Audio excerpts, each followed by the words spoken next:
You need to think about your ex as if they are your drug dealer. And they've done scans on the brain that shows that when someone is newly separated, the same part of their brain is activated as a drug user feeding for their fix. How long does it take to move on from a breakup? The intensity of the cravings seems to start to subside starting around the 11-week mark. If you have romantic obsessions, there's other research that shows it can last up to 6 months. There are some studies that show that people who are higher in thrill seeking have a higher tendency for infidelity. When you go on a date with someone, there's no such thing as a boring conversation. It means there's a low dopamine conversation. There's something called the peak end rule. People remember the peaks and the endings of things. So don't have this date go for 12 hours. End it at a high. If you are still trying to optimize for someone over 6 feet, you are either just not serious about a relationship or you're just really bad at math. The amount of single men in the age range that you want is 4%. When I have clients, I can tell right away if they are open for a relationship and will be in a relationship within a year. And those are typically the ones with. Hello, everyone, and welcome back to today's episode. We have a very special guest joining us today. Her name is Amy Chen. She's a leading relationship expert and New York Times bestselling author of Breakup Bootcamp. She's also the founder of Renew Breakup Bootcamp and Dating Bootcamp, which are transformational retreats designed to help people heal from heartbreak. Amy, thank you so much for taking the time to be here today. I'm super excited about this conversation. Thanks for having me. Yeah, of course. I checked out your content. I thought I need to have you on because your videos were so interesting and we're going to delve into those. But this is exactly the topic of today's conversation, is how to heal from I would say, one of the most painful human experiences, which is heartbreak and breakups, and then how to find love again. Yeah. So my first question for you is, why is it so hard to move on from a breakup?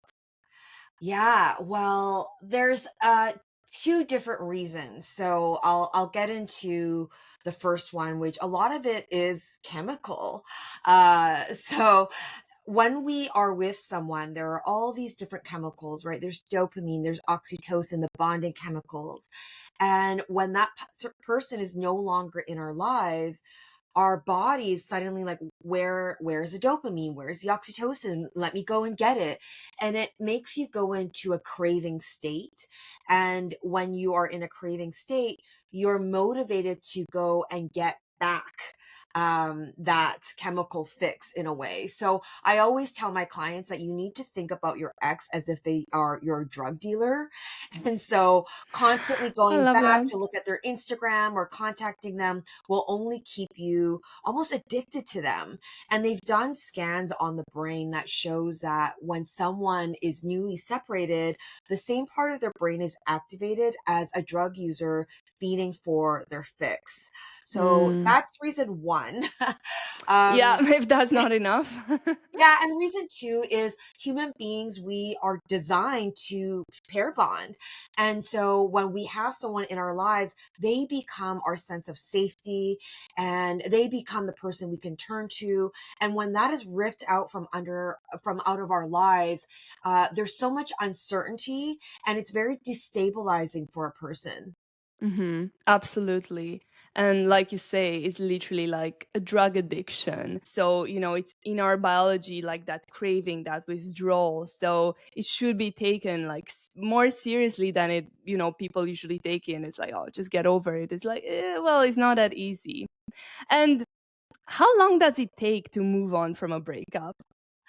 Yeah, everyone always wants to know what is the magic number. And I would like to first, before I tell you the number, your healing journey from a breakup is going to be unique to you.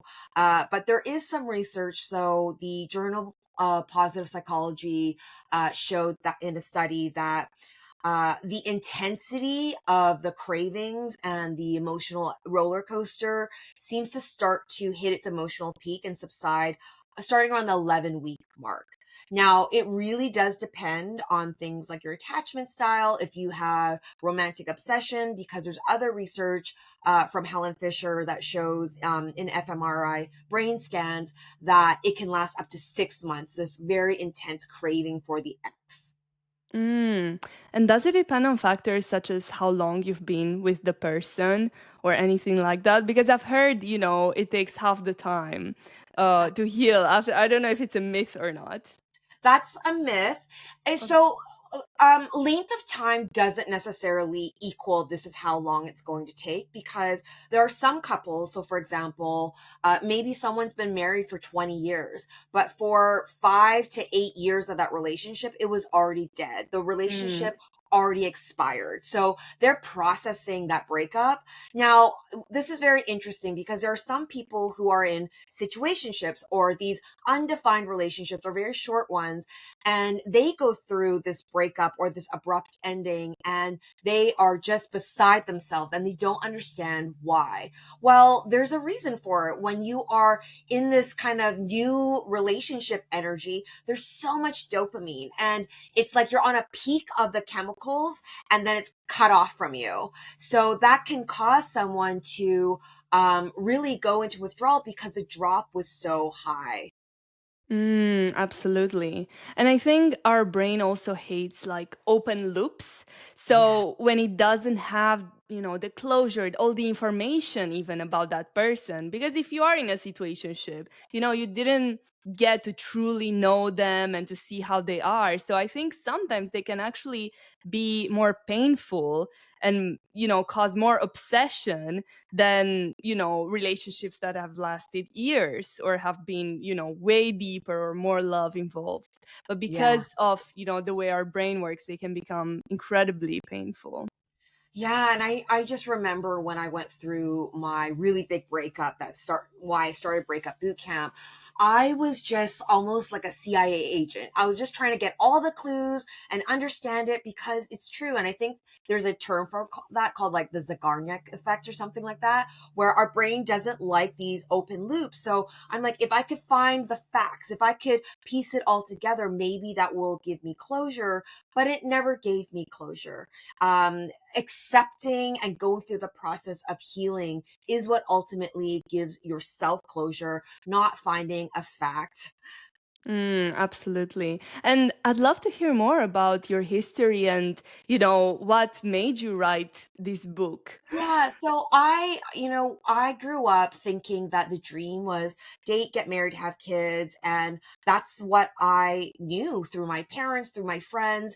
And so I was on the way of living this dream, and I met someone and we had it all planned out, and that relationship ended abruptly due to infidelity. And Mm. I I put so much of my identity in him, in us, our future, that without that, I didn't know who I was. I just completely felt like I was broken into pieces.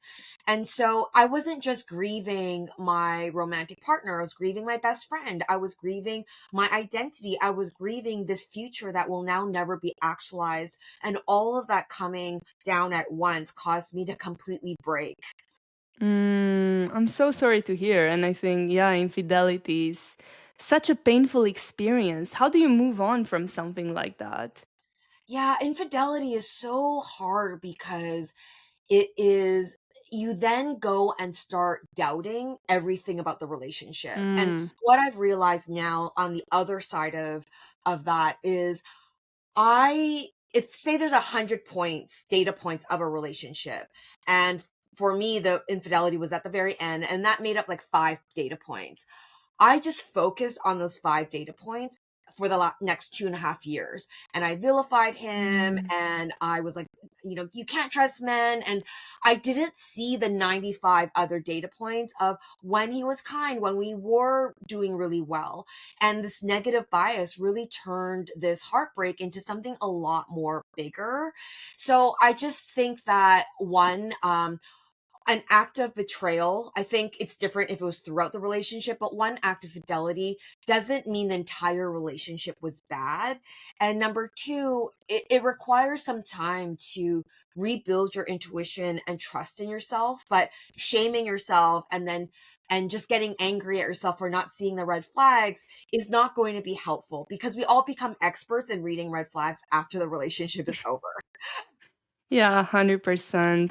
And it's so unfair to yourself when, to blame yourself and shame yourself for someone else's mistake. Yeah. It's like you couldn't have done anything better than what you did. And you are right to trust your partner without having any other sort of proof that you shouldn't, right? That's what relationships are about, trust. Yeah. So there's no reason not to until they show you that you Hmm. actually can't. Exactly. Yeah, and I want to get a bit deeper into this topic of infidelity. Why do you think people cheat? There's many different reasons why. So there are some relationships where there isn't something wrong with the relationship, because I think there's this assumption that if there's infidelity, oh, then you must not have been having sex. I know when I experienced it, people are like, well, you must have not been this enough for your partner. Wow. So there are some people who stray, and there's various reasons. There's temptation, there's substances involved. And then there's other reasons. There's a crack in the relationship that wasn't being resolved. So instead of addressing it through communication and therapy and rebuilding intimacy, they go and take the easy way out, which is, you know what? Let me go get my attention. Let me get my needs met over here. And that is another common reason. And there's some people who they need a lot of validation because their sense of self-worth is not developed. And so they might have a very loving, wonderful partner at home, but it's not enough. And there are some studies that show that people who are higher in thrill seeking, who are, constantly adrenaline junkies, have a higher tendency for infidelity than those who don't. Now, not everyone, of course, I'm making that's a generalization, but you can kind of understand why, right? Someone who is constantly looking for novelty, they need a lot of dopamine to feel stimulated. You can understand how they could get bored of their partner and their relationship and then seek it elsewhere. Absolutely. And that's such a good point. Are there any other red flags you should look out for, or maybe things that would make someone less likely to cheat on you when you're looking for a new partner? Yeah, so when they've done research on what to look for in a partner in terms of one that will make a good partner for a long-term relationship, the number one thing is conscientiousness. And conscientiousness means they have self-discipline. Number one, that's really big. Mm, They follow through on what they say they will. They have an ability to self-regulate their emotions. There's integrity. Now, what they found is the number one trait that shows a partner that's not going to be as viable for a long-term relationship is neuroticism. So those are ones that really struggle with being able to regulate their emotions and self-discipline and being able to follow through. So I think when you get to know someone through the dating stage, what I call the evaluation stage, you want to look for those things. If someone is constantly breaking their promises, if they don't seem to have any control, if they don't have discipline in their own lives, those are some signs that they might not be able to have that level of discipline that is required for a long-term partnership. And not everyone has the capacity and the ability to be a long-term partner. And that is okay. But to lie or trick yourselves into thinking that you are when you don't have the capacity or even the intention, that's going to cause a lot of struggle for everyone. absolutely. And that makes so much sense. And I want to touch on some points that you mentioned a bit later in the podcast as well. But for now, I'd like to know if you have any tips to speed up the process, of healing after a breakup, and quickly move on. Yeah, I would say the number one thing is you need to cut off contact. And there's just a scientific reason for this. So when you constantly go back to the ex, text them, look at their Instagram stories, you are reinforcing those old neural pathways that are connected to your ex. When you stop that contact and you start learning new things, for example, building new neural pathways, going on new adventures, really developing and building your friendships, you allow those old neural pathways to prune away. And there is a natural kind of less of an intensity that happens. It's not like you have to trick yourself into stop missing your ex. It just starts to happen. So I think that's the number one thing. I have worked with people who it's been years after the breakup and they are still friends with their ex. And they're like, it's fine. Like we still talk all the time. I'm like, it's fine for them. They get the girlfriend experience without the responsibility or the commitment or container of a relationship. And meanwhile, you can think that you are moving on, but you're not. Your body and your brain is still exactly where it was. And eventually what happens is the other person moves on and then they are experiencing the breakup all over again from square one. Absolutely. And after you stop all contact, but you're still missing your ex, how can you rewire your brain to stop missing them? Yeah, so one of the most helpful things to do is by learning something new that you're not already good at. So I've had one client who he used to play guitar. I got him to pick up guitar again. He started taking lessons. And then he started to have things to look forward to. He like had a performance at a local bar. So he's like, okay, I got to get really good. But this whole process of fumbling, learning, seeing a little bit of improvement, what that is doing to the brain is helping you stop ruminating. It's helping you build new neural pathways. It's helping you get dopamine in a healthy way. And it's a boring answer, but it works. Absolutely. And we love boring answers. I think sometimes the small things, people are looking for something, super powerful or super like complicated. It's actually usually these small little things like, reconnect with your family and friends, do these small things like you mentioned, learn a new activity, learn a new skill that help. And I Yeah. think that's really good. Um, are there any other like powerful techniques to heal after a breakup? Let's see. Powerful techniques to heal. I would say something that happens after a breakup is people tend to ruminate a lot. So they get really stuck in the shoulds, the blaming, the if they apologize, then I will be fine. And it's very disempowering. So one of the things that's helpful for people ruminating is to start a flow state journal writing exercise and really you set a timer for 10 minutes. You put your pen to paper. You can start with the prompt, I feel, and you don't take your pen off the paper. And you'll start off like, I feel horrible today. Oh my gosh, the trees are green. I want a prune for breakfast. Like, it's going to be crazy. It's going to go all over the place. And that's exactly what it should do. And it's almost like a brain dump of all of this stuff that is floating around in your psyche. It allows you to release it.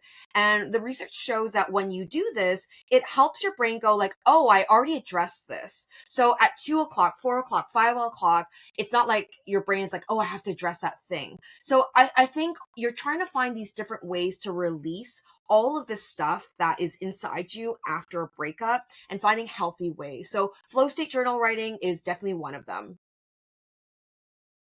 Perfect. That sounds really powerful. So I think people should definitely try it. Um, what do you think about rebounds or, going straight into dating after a breakup? Because a lot of people have that strategy for healing, and I'm not sure if it helps or not. Yeah, it's a strategy for avoiding most of the time. So sure, there are some people who where the relationship was dead for a long time and they start a new relationship, but it's coming from a place of having processed the past. That's fine. But for a lot of the people who are just jumping from one relationship to the other, uh, it's usually a way of avoiding grief, of avoiding the uncomfortable emotions. And what you're doing is you're just procrastinating your pain because the emotions and the grief don't just disappear. You might be distracted, but eventually it sneaks back up on you, and it sneaks back up on you either get to a point where you feel regret or it starts to leak in the current relationship. And there is some research that shows that people who feel rejected or devalued or a lower sense of self-worth tend to go and try to find someone right away because they need to seek that validation to feel better. But For the people who use a rebound to avoid grief and feeling the emotions, it becomes a bridge relationship. So those relationships generally do not last. They won't build on a strong enough foundation. Mm, damn it. A lot of people are going to be disappointed by this answer. But yeah, it's so right. I mean, you're basically suppressing, and then it's like pushing a ball underwater. At some point, it just comes and hits you, like all those emotions. And going a bit more into just like the dating phase after you've healed, I've heard you say the first 3 months of dating don't count. And I want you to expand on that. I want to understand why you say that. Yeah. So when we are first in this new lust cycle with someone, we are chemically not ourselves, right? There's a lot of dopamine, and dopamine has three functions. People think it's just to make you feel good, and this is not true. So yes, there's pleasure that dopamine is responsible, but it also motivates you to get more of whatever it is that you want. And the third thing, it helps you remember, oh, this is important. So save this for the future. So in the beginning, there's a lot of this because this new person is in your future. There's still uncertainty. So you're motivated to get more of this person. That's why you're initiating dates. You're really great at texting back. You're totally focused.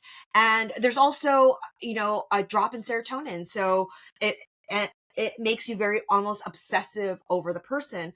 But we know that these chemicals can't stay there. There's a natural evolution where these chemicals in the beginning that I really believe is Mother Nature's way of helping you have the momentum to come together. They start to decrease as you get to know the person. And so that's when you really see someone's habits, their communication cadence, all of those things come out. And someone who leans more avoidantly attached can, in the first 3 months, be so amazing and be so like always there for you. And then the chemicals fade, and it's not that they're evil. They just don't have the same motivation anymore. So I say the first 3 months don't count, so that you just take time to evaluate someone through time and experience. You don't know them right away. Yeah, that makes a lot of sense. And I feel like a lot of people break up at the Mm. sort of 3 month count. So I think, there's stages to a relationship as well. And I think the one you mentioned is the infatuation stage, right? Mm. And then some people manage to move in the next stage, which is, more settled, and it's more about like that long term love. And not everyone is ready for that. Yeah, I would say that this is a really important thing that you're saying. People, not only are they not ready, they're not aware there's a second stage. So we've just talked about the first stage of a relationship, which is this romantic, passionate stage, right? Very dopamine fueled, very future oriented. And then there's a natural evolution, and it shows about 12 to 18 months is when it starts to switch into this next stage, which is a companionate stage of love. And that's where there's a here and now chemicals. So oxytocin, vasopressin, the bonding chemicals, those are the chemicals that make you appreciate the present. It's a lot more calm. It's a lot more peaceful. Now, if you don't know that there's these two stages, and this is very natural evolution, what happens is you think there's a problem. And this is what I hear a lot. I love you, but I'm not in love with you. And that is when someone doesn't understand that this is actually natural, and Mother Nature is just not going to do the work for you anymore. And this is when it requires skill to create novelty, skill to create connection, skill to develop and build intimacy. And yeah, some people aren't cut out for it, or some people just don't know that this next stage exists. It's so important to become aware of it, as you said, because if you don't know that, it's actually normal to, fall out of that crazy chemistry and love, you might think there's something wrong when actually we all go through it. It's absolutely normal. Yeah. So important. And, something else you said is that often the person who is great at dating and courtship doesn't usually translate to a person who's great at partnership. Can you expand on that, please? Yeah. So I see the person who's great at dating is often the one who's very charismatic. They're like the bright, shiny object. And sometimes that translates to a great partner, but being great at at sustaining a long-term relationship requires a whole different set of skills. It's not about charisma. It's not about extroversion. It's not about being 6'2". It is having integrity, having an alignment of values, being able to communicate and work through the hard things. And so I think when people are dating and they're optimizing for these shiny qualities and like, oh my gosh, the person who just dazzles me on the date, they can be very disappointed because in the 3-month mark, or when some hardship happens, or your dad is sick and you need to, you're not strong and you have to go tend to them, then they disappear, right? That person who's great at dating, do they have those other skills to be there for the long haul? I think in some instances it could even be like a red flag because these people are probably serial daters. If they're so charismatic and they know how to dazzle you and they know how to seduce and charm and they've learned these skills, it's usually that because they do it a lot. Yeah. So the likelihood of them settling and, when you have a flirty personality, it's hard to just turn it off for some people, not for everyone. But absolutely. Um, Can I just add something to that? Please do. I totally agree with you. So I dated a guy who was really good at grand gestures, and he brought flowers and he made like dates at really expensive restaurants. And I was like, oh my gosh, like this is love. And I realized that this guy, after he got bored of me, was really good at making people fall in love with him because it gave him validation. So he was Mm, constantly getting it from different women. And I don't think he was a bad person. I don't even know if he knew what he was doing, but what that gave him a rise, right? To make a woman go from neutral to like fawning over them by doing these tactics. And when we see social media, we think, oh, that's what love is supposed to look like. They're these mm. grand gestures, they're loud, but love is not loud. Love is knowing how to read that you've had a stressful day. And just to give you a back rub, it is just, being supportive and cheering you on. And they're not these grand things that make a good Instagram story. I completely agree. And I think that's such a good and powerful insight that people should be aware of because also social media, the kind of image, and not just social media, but, Hollywood movies and romance fantasy books and, all this content that we get fed along with influencers or content creators telling you, oh, you shouldn't settle for anything less than perfection and crazy chemistry and huge gestures. And actually, the people that I know that are in happy relationships, some of the guys weren't even good at flirting or weren't charming at all. They were just consistent. And, they had the qualities that you mentioned before that are actually the important ones. So, why are we attracted to people that are bad for us? Yeah. So there's a few reasons. One of them is called the term used in psychology is repetition compulsion. I love Dr. Ken Page. He terms it attractions of deprivation, which explains that we are drawn to people who can wound us in a very familiar way to how we were wounded as children. And our psyche subconsciously tries to almost recreate the scenario of the crime through a different person in an attempt to change its ending. So if you had a very unavailable father, for example, and you're constantly trying to earn their love or their attention, you grow up being attracted and feeling chemistry with people who are also very unavailable in some way. And you're constantly trying to edit yourself to appease them, to earn their love. You might overgive, might be over nurturing, and you're not aware that you're doing this, but your psyche's like, okay, if I could just give more love, give more, be better, be what they want, then I'll finally get that love I never got as a child. So human beings, we're drawn to what is familiar. And so if what is familiar is a model that isn't quite healthy, that to me means your chemistry compass is broken. And I talk about this in the book. And it doesn't mean you are broken, but it means who you are detecting you have chemistry with, it needs some fixing. And how can you change your dating strategy so that you attract healthy partners? Yeah, so this is what's going to be my next book. I take people through step by step on launching a dating experiment to almost have exposure therapy to people who are kind and good for you and not requiring you to chase them down. And I think the very first part before you even do that is to befriend people. So if you are in a hetero relationship, if you are in a hetero relationship and say you've been cheated on and you're like, I don't trust men. Well, the first step for a client like that, I don't say go and date. I say go make 3 friends who are male and learn that you can trust men, that there are really great men there. There are good models of men and how they behave. And that will help you build the necessary neural pathways for trust and connection, which will make it easier for you to trust men when you're dating. I love that. And I love how you said almost like exposure therapy to like good people, good men, good women, you know, whatever you're attracted to. I love that. And what if, you know, the chemistry isn't there because your, as you said, your chemistry compass is broken and you find them boring. You know they're good for you, but you find them boring. Okay. Well, I think a few things. Number one, when you go on a date with someone, there's no such thing as a boring conversation. It means there's a low dopamine conversation. And so I think there's a skill to learn on how to have a higher dopamine conversation. And that is for some people who are like, oh, I just don't connect.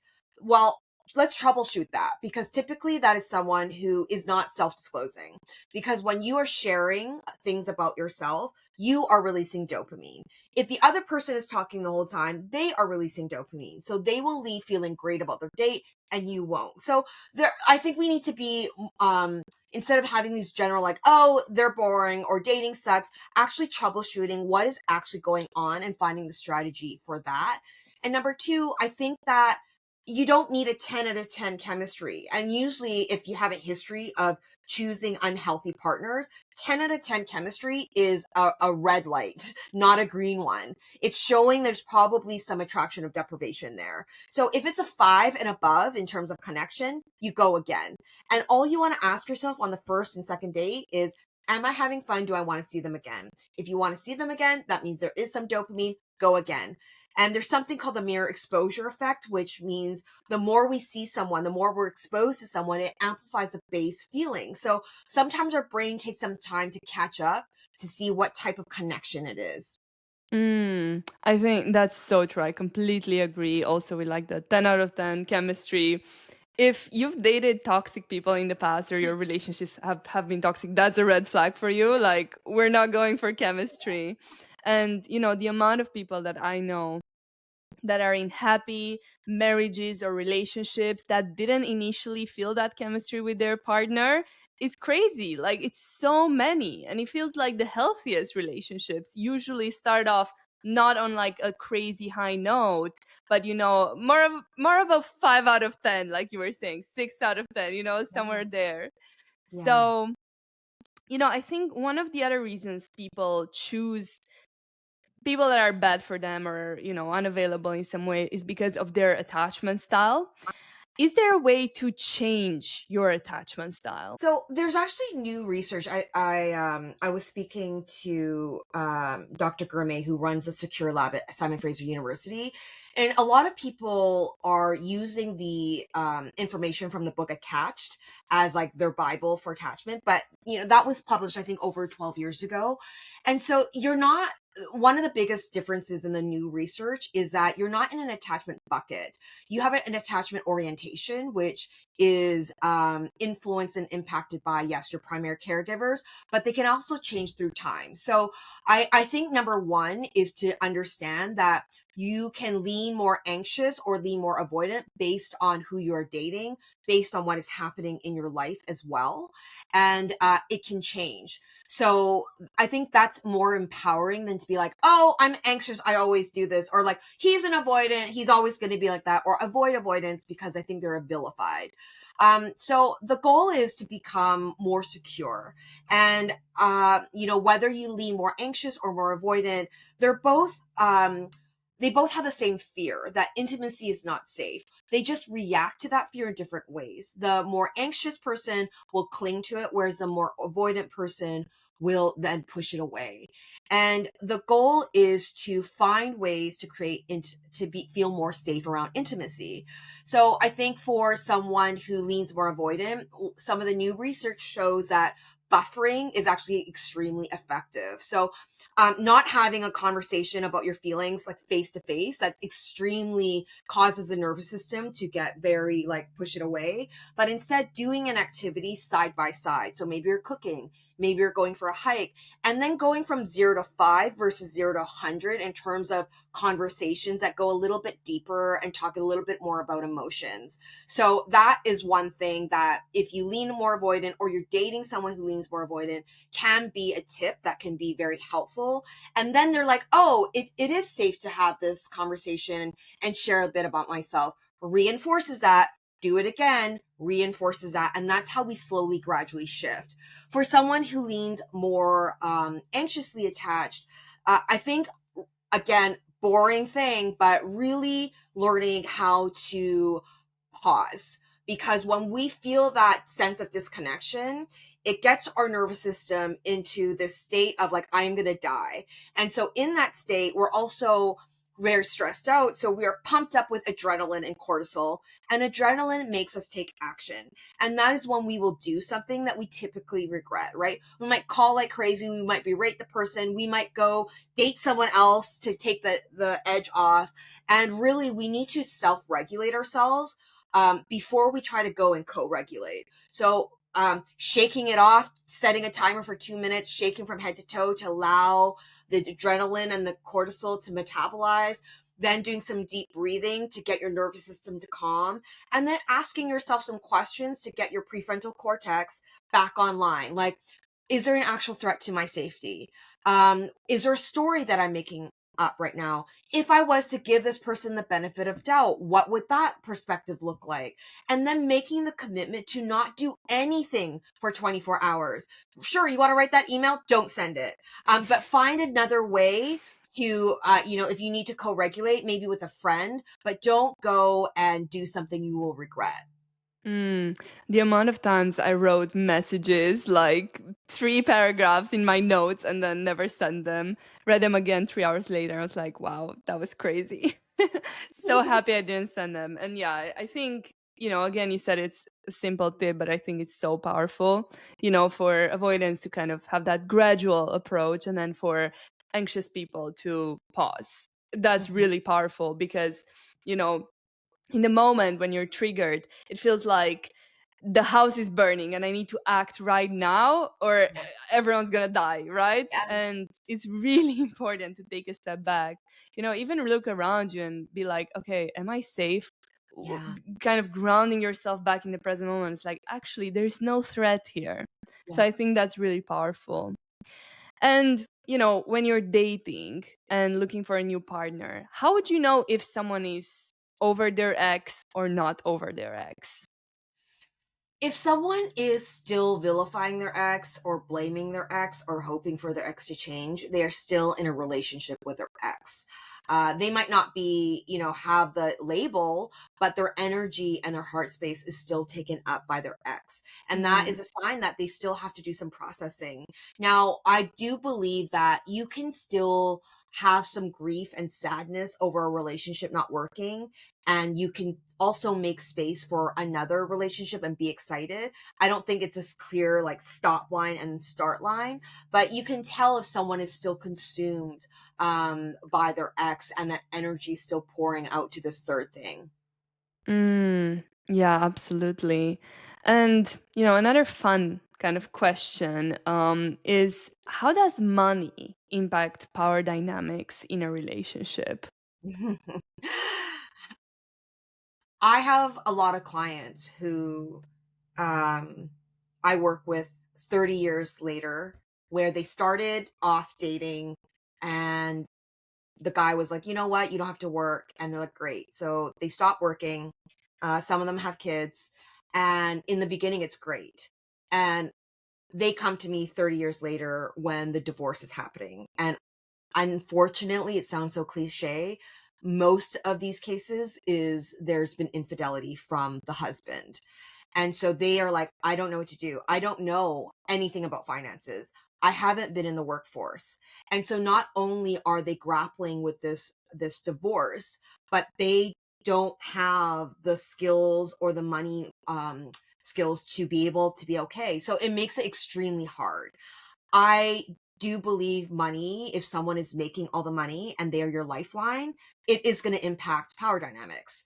And I know there's some Mm. people who have made this work, and that's amazing. I just would rather women, because normally what's happening is the woman is not, to be empowered with their finances. And even if they have a setup where there's one breadwinner, um, don't just be like, okay, I'll let them take care of all the bills, all the investment. Learn about it. You listen to podcasts, be financially literate. Don't put yourself in a position where you might not be able to voice what you want or your boundaries, because you're like, well, if I lose this relationship, that's my survival. Absolutely. It puts you in such a kind of powerless position where you feel like, as you said, you can't stand up for yourself, you can't express your needs, you can't, be too pushy because you're scared. But okay, but what if they break up with me? And Mm, then how am I going to survive? Because I don't have the skills to take care of myself.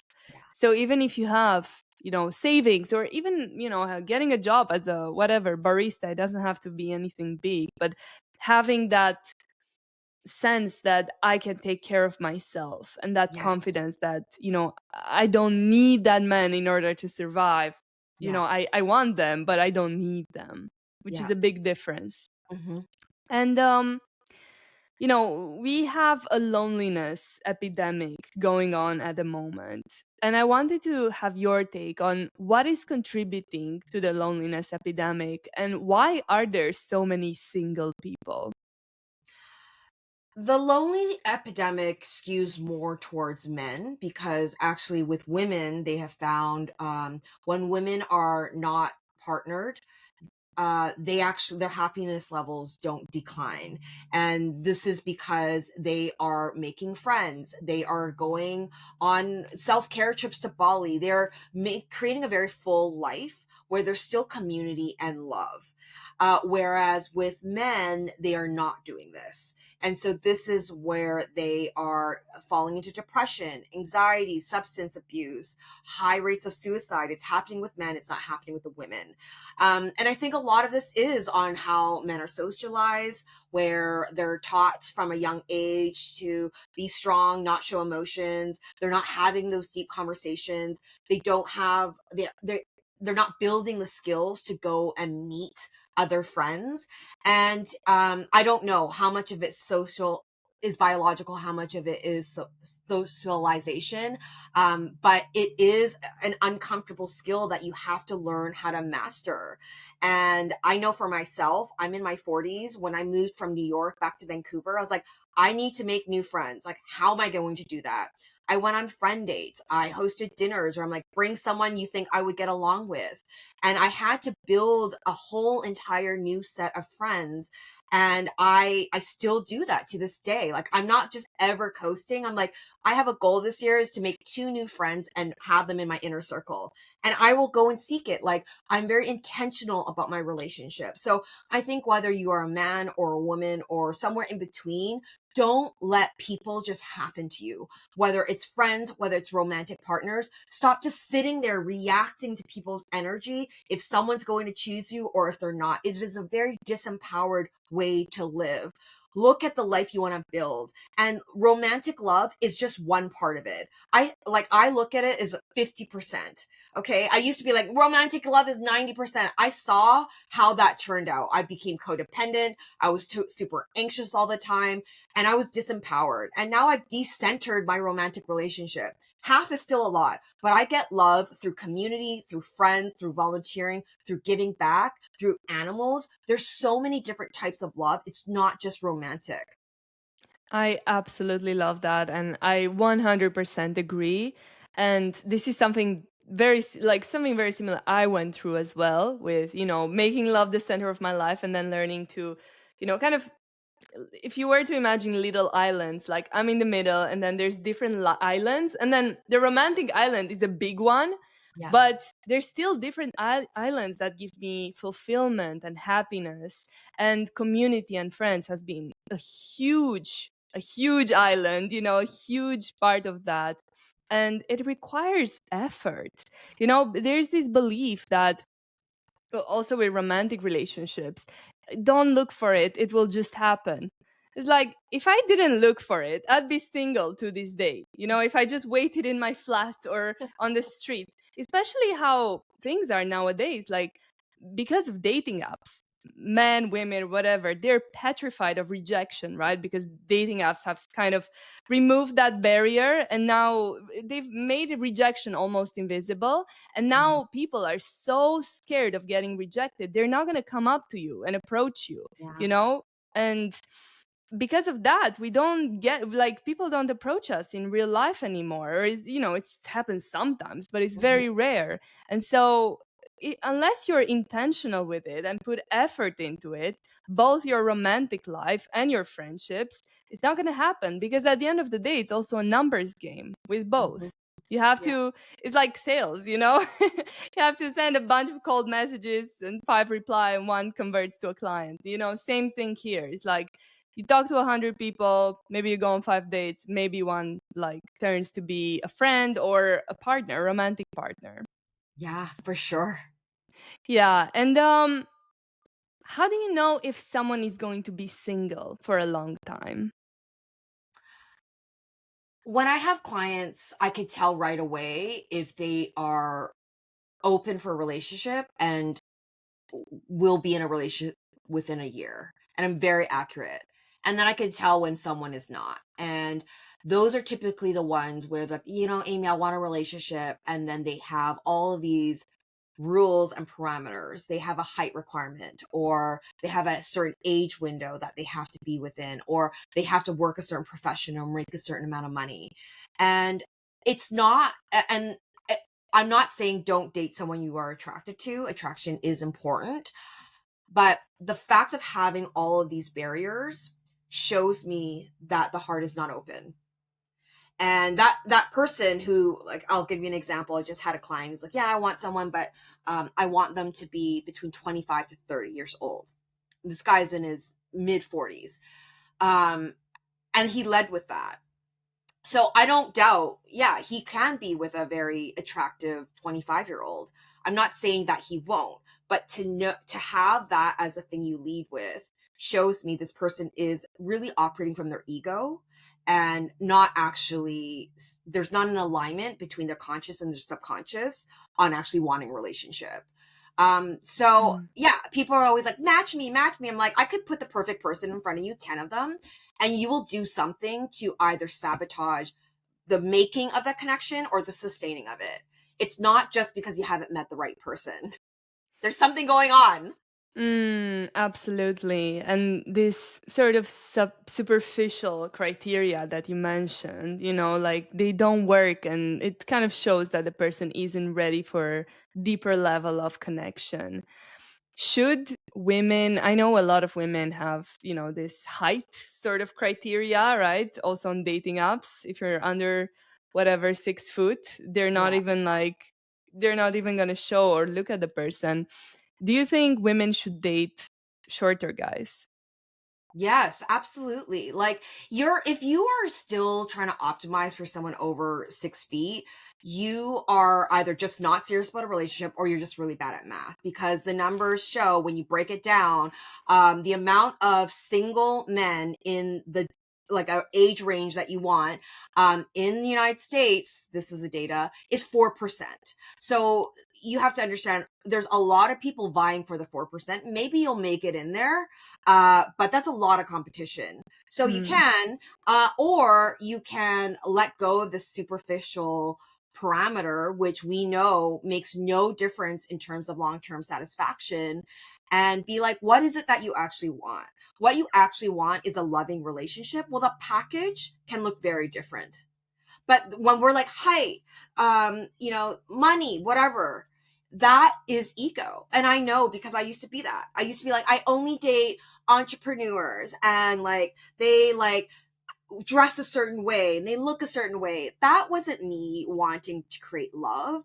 That was me trying to feel validation that I could score some guy that looked like this, that would look good on paper, because had low self-esteem.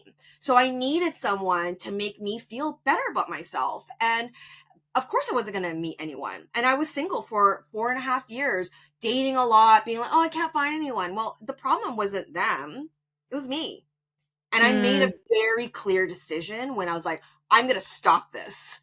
And I'm like, I am like, the next person that I meet, I stopped dating assholes. And I was like, okay, why am I not making it happen? And I was like, the next person, if there's enough there, if it's good enough, I'm going to see if just jumping in with 2 feet will turn it into great. And the first 4, it didn't work for whatever reason. Good people, didn't work. But the 5th one, it did. And he's now my partner of 6 years. But it was a decision that I made. I love that. And a lot of women, as you said, want the entrepreneur, 6 foot, making lots of money, until they get in a relationship and they realize a lot of the times he's an awful partner because he's not prioritizing her as well. He's on his business trips, he's not paying attention to her, he doesn't have all these qualities that are actually the most important in a Right. relationship. Like, sure, you people say they have high standards. I actually call them unrealistic criteria. It's not high standards, because Yeah. high standards would be someone that respects me, that loves me, that pay attention, not a height or a number or like a bank account, whatever. Yeah. It's way more than that. And people often forget that they themselves aren't perfect. Yeah. And, someone will have to compromise on them as well. It's not like, people don't want to compromise on other people, but they don't realize, like, you're like, if you look at the numbers, you're probably average as well in terms of, like, whatever, looks, personality. Like, most people are average. That's what an average means, right? And so, unless you're like a supermodel, like, that earns like millions and is like, whatever, has an incredible personality, aiming for the top 1% or 4% is unrealistic, at least in Yeah. my opinion. Yeah, for sure. I think there's also something we have to understand, is a difference between non-negotiables and preferences. And that's what people get confused. Mm. So, and then there's also another level of relationship maturity, is recognizing that every trait and quality has a dark side and a light side. So maybe you have a 9 to 5 job and your life is pretty, stable. So you want someone who's high adventure because they can complement you. So yeah, you go for the person who's a dopamine junkie and jumping off of planes. And then that's great. But then there's a dark side of that. They end They up are cheating on you. uncomfortable being steady, right? Yeah. Um, then you're like, okay, no, I want to date the guy who's very stable and like, has high integrity and like loves, his idea of fun is reading a good book on a weekend in a coffee shop. And then you date them and you're like, oh, there's a dark side of that. Why are they so boring? Why are they not planning spontaneous trips? Like, whatever you get, there's going to be a dark side and a light side. And so you need to just say, like, is the dark side of these traits tolerable? Mm.